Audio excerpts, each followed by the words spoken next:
Shalom anak-anak ibu kelas 6 SD Global Andalan. Apa kabar kalian semua? Ibu harap anak-anak ibu dalam keadaan baik dan sehat. Kita jumpa kembali dalam pembelajaran agama Katolik bersama Ibu Irma Yovita Kembaren. Tema kita kali ini, Aku Warga Dunia. Adapun tujuan pembelajaran kita, setelah kita mempelajari pelajaran ini, kita mampu menyebutkan contoh hubungan yang terjadi antar bangsa di dunia dalam berbagai segi kehidupan, baik ekonomi, sosial, dan kebudayaan. Tujuan yang kedua, setelah kita mempelajari pelajaran ini, kita mampu menjelaskan contoh kepedulian terhadap sesama warga dunia yang terkena musibah. Yang ketiga, kita mampu menjelaskan arti globalisasi. Yang keempat, kita mampu menjelaskan bahwa manusia di dunia ini adalah umat Allah. Dan yang kelima, kita mampu menjelaskan sikap gereja terhadap persoalan-persoalan yang terjadi di dunia. Sekarang marilah kita awali pembelajaran ini dengan doa pembuka dalam nama Bapa dan Putra dan Roh Kudus. Amin. Allah Bapa yang Maha Baik, sejak awal Engkau telah menciptakan dunia dengan indah. Engkau melihat bahwa semua ciptaan-Mu baik adanya. Kami bersyukur dan berterima kasih atas dunia yang telah Engkau ciptakan bagi kami. Bantulah kami agar kami dapat menjalin kerjasama antar negara di dunia ini dengan satu tujuan, yaitu kebahagiaan umat manusia dan melestarikan lingkungan hidup. Demi Kristus Tuhan dan pengantara kami. Amin. Dalam nama Bapa dan Putra dan Roh Kudus. Amin. Anak-anakku yang terkasih, lalu apa keprihatinan atau masalah-masalah yang terjadi pada zaman sekarang ini yang dihadapi beberapa negara di belahan bumi ini? Ada kelaparan, ada banjir yang merusak, ada juga aksi terorisme yang meresahkan semua warga dunia dengan kepentingan pribadi mereka. Ada juga bencana gunung Merapi atau gunung meletus, ada tsunami, dan yang sekarang sedang meresahkan semua warga dunia adalah virus corona. Sebagai contoh, Indonesia pernah mengalami tsunami Aceh di tahun 2004, tepatnya 26 Desember. Bagaimana tsunami ini meluluhlantakkan negeri kita yang tercinta, yaitu Provinsi Aceh. Begitu banyak korban, begitu banyak kerugian yang terjadi akibat bencana ini. Nah, lalu apa peran-peran dari negara yang ada di dunia ini? Mereka semua datang memberikan bantuan kepada Indonesia. Ada yang memberi bantuan berupa makanan, dukungan moral, ada juga yang memberikan bantuan membersihkan sisa-sisa puing, obat-obatan, terutama tenaga medis yang dibutuhkan pada saat itu. Banyak negara-negara yang membantu seperti Amerika, Malaysia, Australia, Arab Saudi, Pakistan, dan lain sebagainya. Bahkan Aceh sendiri mendirikan museum tsunami untuk mengenang bagaimana bencana itu melanda Aceh dan negara-negara mana saja yang membantu mereka. Itu dibuatkan bendera di atas langit-langit gedung tersebut sebagai peringatan bahwa semua bangsa pernah turut ambil bagian dalam membantu meringankan apa yang menjadi penderitaan warga Aceh pada saat itu. Mereka merasa berkewajiban membantu negara Indonesia karena mereka juga punya hati. Mereka adalah ciptaan Tuhan yang diberi hati nurani untuk saling memberikan bantuan dan saling menolong. Karena bisa saja suatu saat mereka juga mengalami hal yang sama dan negara-negara lain juga bisa membantu mereka dan menolong penderitaan mereka. Bencana tsunami itu merupakan persoalan globalisasi.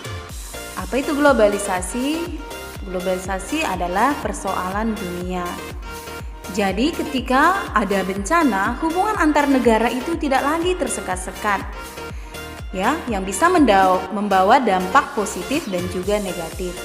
Bencana di suatu negara dapat menggerakkan negara lain untuk membantu. Kemajuan teknologi di suatu negara juga dapat mempengaruhi negara lain. Dan perhimpunan bangsa-bangsa baik secara dunia seperti ASEAN dan PBB itu dibentuk untuk mengatasi masalah bersama atau persoalan globalisasi. Dan Indonesia pun wajib mengambil bagian untuk mengatasi masalah-masalah dunia.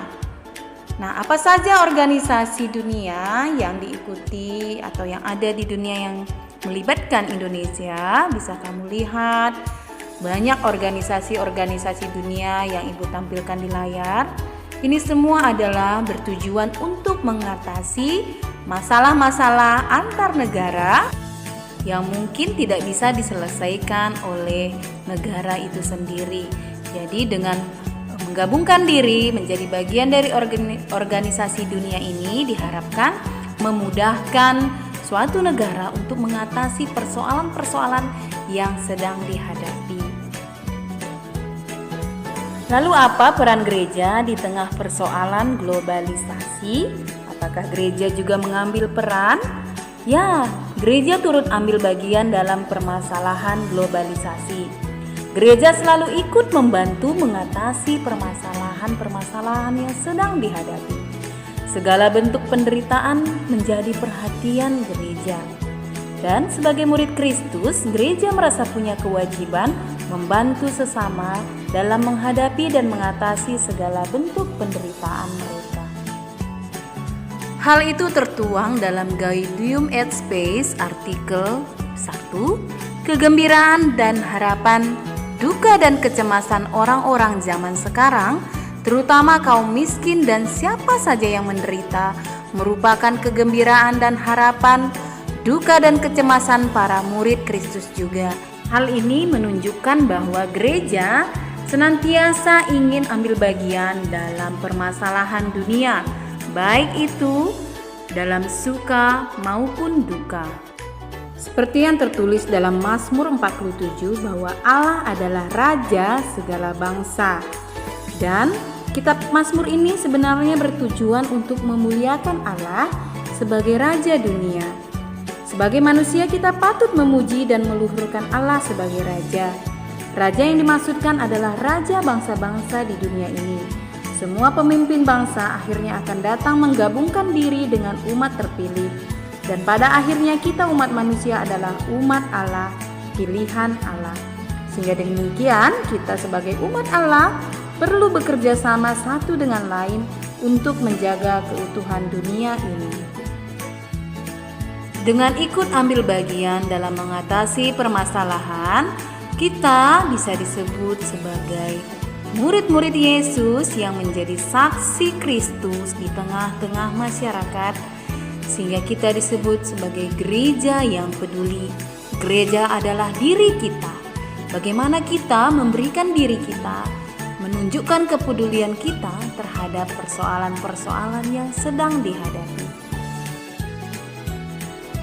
Sebagai peneguhan dalam pembelajaran hari ini, semua bangsa di dunia saling berhubungan satu dengan yang lain, baik dalam bidang sosial, ekonomi, budaya, politik, serta keamanan. Setiap jalinan kerjasama mempunyai tujuan, contoh hubungan ekonomi, menjual hasil teknologi dan kekayaan alam. Hubungan politik untuk menghindari perang dan menjaga keamanan bersama dan lain-lain. Yang ketiga, semua negara menjalin kerjasama karena menyadari akan adanya satu dunia yang diciptakan oleh Allah. Yang keempat, kita seharusnya punya kepedulian terhadap sesama warga dunia dengan memberikan bantuan berupa materi dan juga dukungan moral. Yang kelima, gereja memiliki sikap terhadap keprihatinan yang sedang terjadi di dunia ini. Gereja hadir memberikan kegembiraan dan harapan bagi yang menderita. Anak-anak yang terkasih, sebagai penugasan, coba kamu browsing internet tentang 5 organisasi internasional yang diikuti oleh Indonesia, dan nanti kamu jelaskan apa tujuan dan manfaatnya bagi anggota yang terlibat di dalamnya. Misalnya organisasi WHO, nah itu bidang apa, tujuannya apa, manfaatnya apa. Misalnya UNICEF juga, dan lain sebagainya, 5 saja. Dan nanti yang kedua, kamu mencari satu artikel yang berisi tentang kepedulian Gereja Katolik terhadap permasalahan dunia, dan nanti kamu buat dalam bentuk video dan dikirimkan ke WA Ibu. Sekarang marilah kita akhiri pembelajaran hari ini dengan doa penutup dalam nama Bapa dan Putra dan Roh Kudus. Amin. Ya Allah, dunia ini seolah-olah tidak ada batasnya lagi. Kami menjadi saudara-saudari warga dunia. Gerakanlah hati kami untuk senantiasa mau membantu saudara-saudari kami di belahan dunia lain yang sedang mengalami penderitaan dan bencana. Mampukanlah kami untuk bersimpati dan solider terhadap mereka. Demi Kristus Tuhan kami. Amin. Dalam nama Bapa dan Putra dan Roh Kudus. Amin. Demikianlah pembelajaran kita pada hari ini. Semoga anak-anak Ibu tetap semangat dan sampai jumpa di pembelajaran minggu depan. Tuhan memberkati.